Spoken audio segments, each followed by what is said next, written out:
All right, class, let's come to the carpet in 5, 4, 3, 2, 1. Good job. Everyone got to the carpet and got in their seat right away. Make sure you're checking your bodies and you're in your square and you're sitting crisscross applesauce.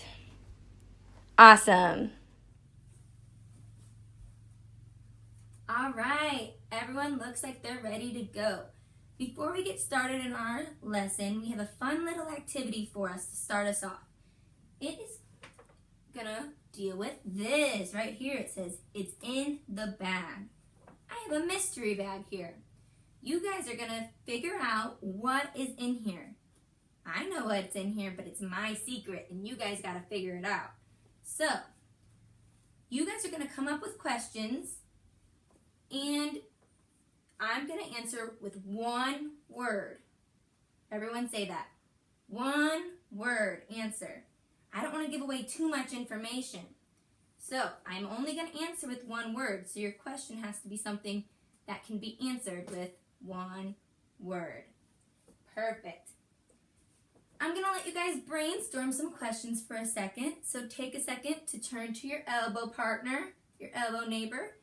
Turn and talk for maybe about a minute to figure out some questions that you can come up to determine what is inside this mystery bag.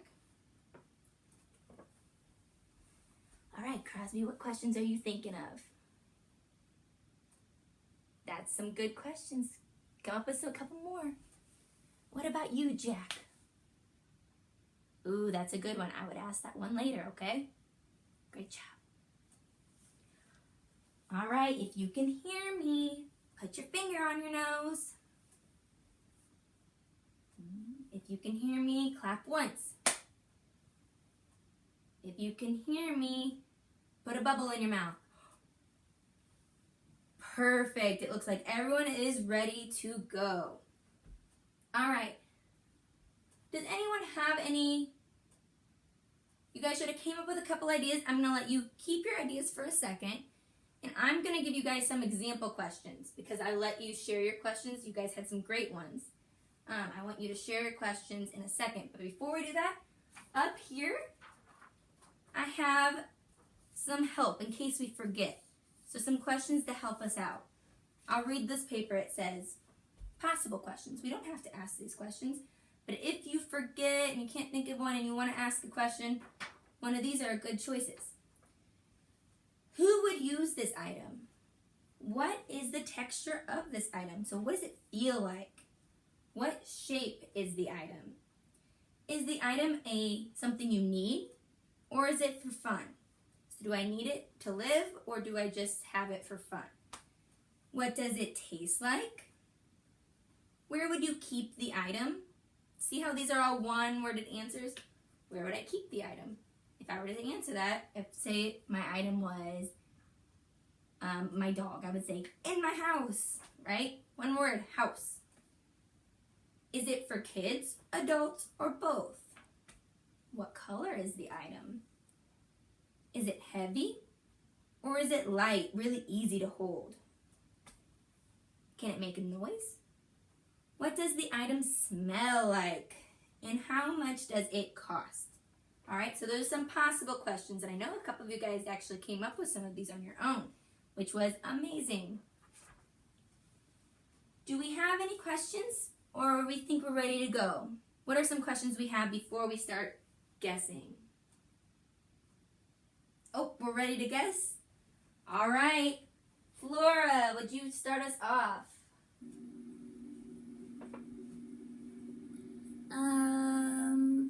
What does it feel like? What does it feel like? Let me feel it.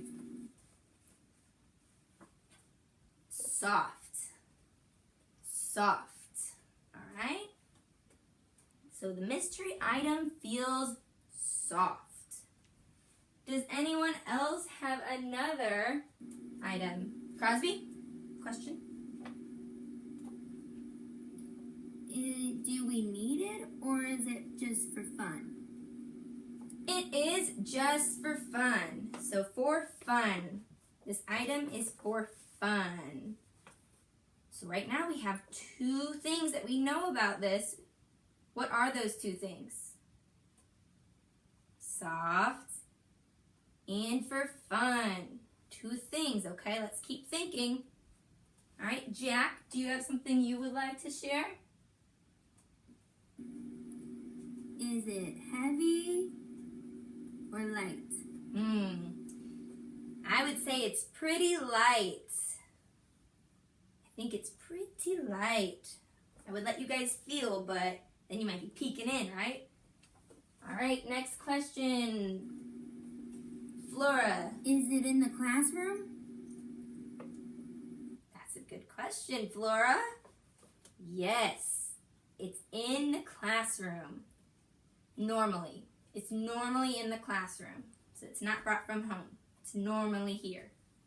All right, so now I see all you guys looking around. What's missing, huh? All right, next question, Crosby. Is it a pillow? Oh, that's a good one. Soft. We don't need it.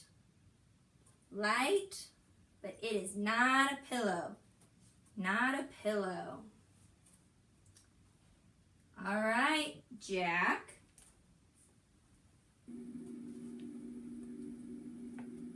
Is it a flamingo? Oh my goodness. It is. How did you guys figure that out? Yeah, you just kept asking questions until you got closer and closer and closer to figure out what was in the box without even seeing what's in there. Look at that, we're matching. I have the flamingo right here, and I got my flamingo shirt on. Great job. I'll pass this around so you guys can feel it. You can feel that it's soft. You can feel that it's light. And then we don't really need this, do we? All right, Flora, you start us off.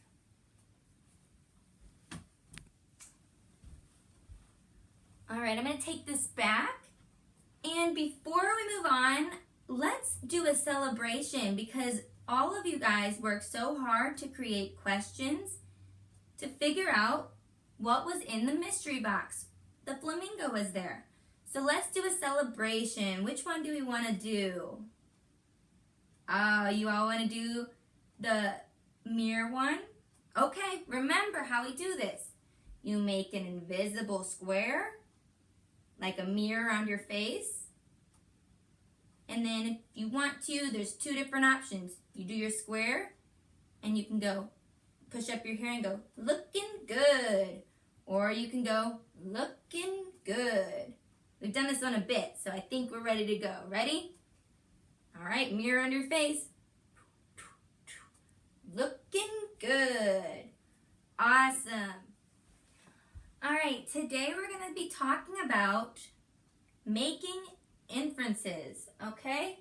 Our objective, so what we're going to be able to do at the end of this entire lesson is we are going to be able to say, I can infer by using clues and background knowledge. Those are some big words, right? Making inferences, background knowledge. Those are some big words, right? But we don't need to worry because guess what? We just did that with the mystery bag. We just were making inferences. I have a couple posters that I want us to look at, okay?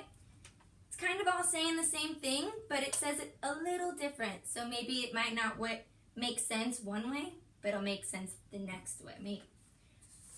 All right, making inferences. We make inferences. Everyone say that really quickly. Inferences. 1, 2, 3. Inferences. Again. Inferences. Big word, but we just rocked it. Okay. We make inferences to figure out things that the author, so the person who writes the books, does not directly say. So they don't actually say it. But you make our inferences just like this. We didn't have the flamingo, but we used questions to make an inference on that to figure it out. So the author doesn't directly say it. It's sometimes called reading between the lines. So it's not actually there, but we can connect some things to make it work. All right, I'm going to tape this up right here so it stays put for us. We can keep looking at it. There we go. Our next one says, what does it mean to infer? What does it mean? Well, when a reader infers, they use evidence. That's bolded. Why is that bolded? It's probably important, right? All right. When a reader infers, they use evidence from the text. So they use things from the story plus their background knowledge to figure out what the author hasn't directly told us. Background knowledge, that's things that you already know, right? What is my favorite animal? Flamingos, right? You already know that. That's your background knowledge, things you already know, okay? This will take practice, but you are already doing it without realizing it. You do it every day. And we just did it with this activity. Okay? I'll take this one up. Whoa! Whoopsie. The tape's sticky. All right. Tape that one up. And then we have one more that's important. Schema. Oh, Flora, let's check our body. Okay, we need to be sitting up. Okay, perfect. Thank you so much. Schema. That's a big word too, huh? Everyone, let's say schema. Schema. Perfect. Schema is our background knowledge, so things we already know. What's my favorite animal? Flamingo. That is schema. Things you already know, okay? Our background knowledge is also known as our schema. Our schema is all of the information in our brains. It's made up of the places we have been, the books we've read, and the people in our lives, and much, much more. Okay, I'll tape that one up. So schema is things that we already know in life, okay? Schema. Then I just have this anchor chart really quick. Okay? Same thing I basically said, but it has a little picture over here. We use clues from the story. We use our background knowledge, our schema, and I have a picture right here. It has a picture of a book. You see that book? Text clues. So we use clues from the story. Then it has a picture of a girl. And it says schema. Why do we think, what does that mean again? Jack, what do we think that means?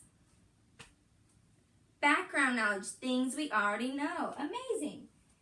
And text clues plus schema equals inferences. Some sentence stems, some thinking stems could be, I can infer, so and so. This could mean perhaps, maybe. So you could have been like, maybe it's a pillow. When Crosby was trying to think, he thought it was a pillow. He could have used the thinking stem. Maybe it's a pillow. Or you could say, I can infer it's a pillow. All right? And that's going to be up there too for us. Okay. Now we're going to be reading a book. It's called Claudette. All right? In this book, we are going to be practicing making inferences. Okay? We are going to do this by trying to figure out Claudette's personality. Do we know what personality means? Give me a thumbs up if you know what personality means and a thumbs down if you don't. A little side thumb if you're not quite sure. Personality, it's a big word. All right, I'm seeing a little bit of a mixture. So personality is like what someone is like. So I could say my dog, Melly, Melly is kind. She's a kind person. She's nice. She's happy. She's crazy. Her personality is crazy. She has so much energy. So things that you can describe people with. You could say, Miss Cooper is... What's something you could say about me? Flora? Funny. Thank you. You can say, yep, that's perfect. Miss Cooper is funny. That's a personality trait. Okay? So when you're listening to Claudette, I'm going to let you listen all the way through. And while you're listening, I want you to think about ways to describe Claudette. Okay?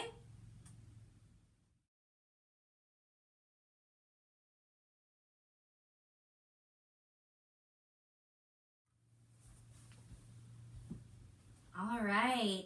So if you like the book, I want you to give me a crazy face. And if it wasn't your favorite, then just close your eyes. I want to see what we thought about this book. Oh my goodness.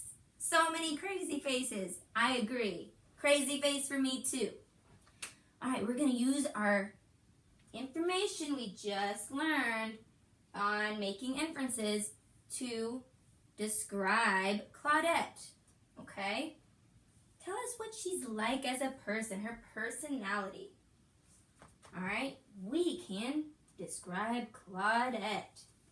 All right? We're going to come up with a personality trait and evidence from the story to support why we think Claudette is like that. Okay?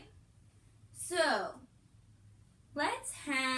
does anyone have any traits they think Claudette has? Crosby? Nice. Claudette is nice, but why do you think Claudette is nice? She talked to everyone. She talks to everyone. So that would make her nice. So we could put nice, and I'll put it there. But I think that we can... Now, where did I put... Oh, there's my markers. What's it doing over there? Okay. I'm going to put nice on the side, but I think we can come up with another thing to support what you just said of talks to everyone. So let's put nice right here for the trait. And we're going to write talk to everyone. Under evidence, we're going to write talks.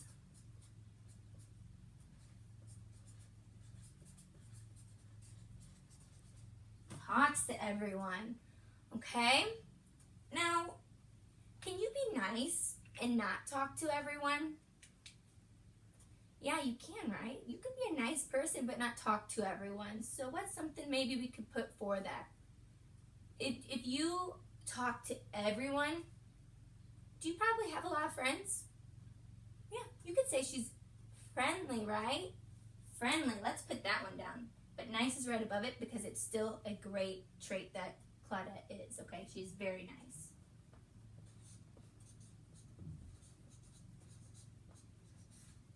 All right, so we have she's nice, and we have that she's friendly because she talks to everyone around her. All right, what's another trait? Flora? Claudette was sad at one point. You're right. Claudette was sad. Okay, why was she sad? Let's put that under a trait. Sad. She was sad. She was blue, right? And the story was like, Claudette was feeling blue, is what the story said. So blue means sad, right? Why was she feeling sad? She was too small. Good job. She was too small. And she wanted to be big, right? She was just too small. She wanted big things, but so small. Wanted big things, but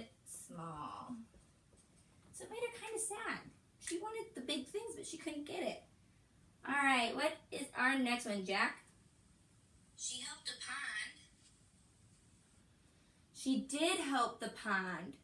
What did she do with the pond? She gave water to the pond, right? Claudette gave water to the pond. Did she have to do that? No, she didn't have to do that, but she did. So what's a word we could probably put for that? Let's go with the help. She helped put water in the pond, but she didn't need to. Helpful. Let's do helpful, right? That's like if Laura loses her crayon and Crosby walks around and helps her find her crayon. Crosby's being helpful. All right, helpful. Because she gave water to the pond.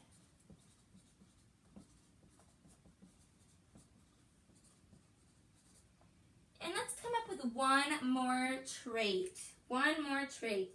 Wanted to help. But She was small. one more. Yeah. She wanted to help, but she was small. So she was kind of scared, right? She was kind of scared. But what's another word, a bigger word we could do for scared? If you're scared but you still do it,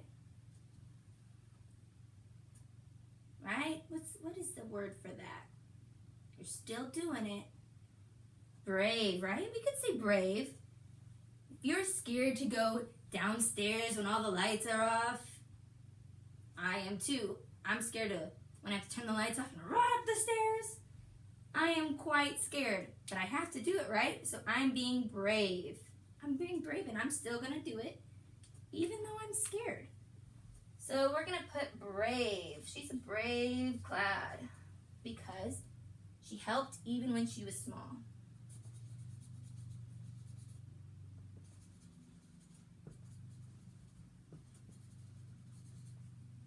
Look at all of those inferences we just made. We made all of those inferences without even the book having to say it for us. We know that Claudette is helpful. She was sad at one point. She was friendly and she was brave, but the story never told us that. We used the clues. From the text. We use our background knowledge of what we know to create all of these personality traits. Oh my goodness, let's give ourselves a pat on the back. We just did amazing. Okay. Before we end, I want you to give me a thumbs up if you feel pretty good about this. In the middle, if you're like, ugh, I don't know if I still understand this. Thumbs down if you're like, I'm kind of confused, Miss Cooper. Thumbs up if you're like, I feel good about this. I think I can do it. I'm kind of confused.